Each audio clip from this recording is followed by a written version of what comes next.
Let me repeat, I did not forge any agreement at the level and magnitude that would bind our two countries for the long term and redefine foreign policy. I am only the commander of the Western Command and not even of the entire West Philippine Sea.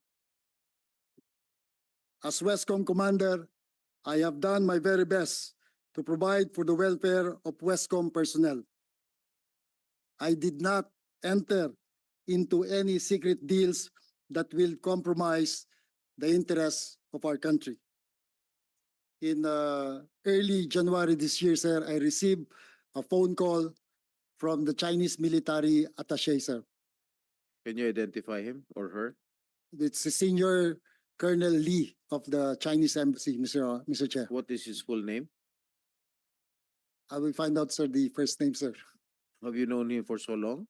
I've known him, sir, and I met him in several occasions in diplomatic events, and I see him during AFP activities to celebrate special events.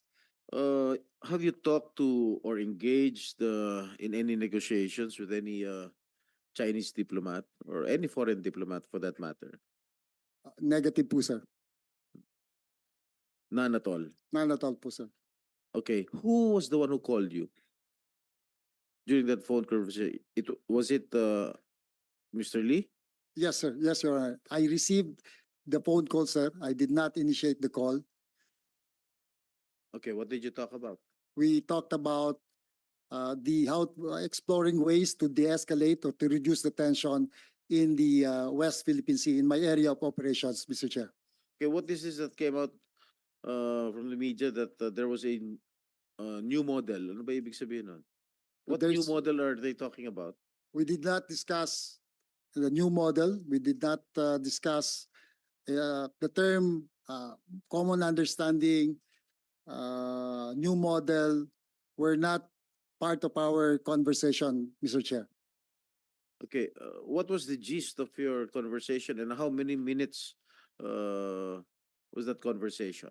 As far as I can remember, Mr. Chair, it lasted for 3 to 5 minutes.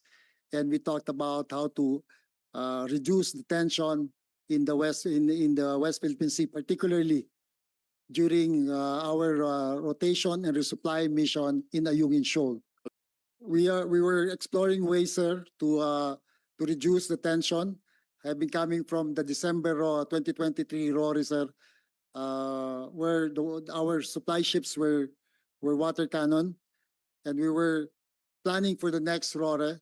I would be happy, sir, to brief the good senator and the committee in a executive session regarding the operational concept for that RORE, which involves this telephone conversation, Mr. Chair. Okay, did you allow the conversation to be recorded? Yes, sir. Yes, sir. So I have not given my consent to record to anybody, and I have not been asked for permission to do so, Mr. Chair. Okay, after this incident, did you talk to Mr. Lee? Negative po, sir. Did he text you? Did He the- sent me a message 2 days ago, sir, but I did not acknowledge. I can provide You want to share it with us? in an executive session, Mr. In an Chair, if you will executive allow it. session.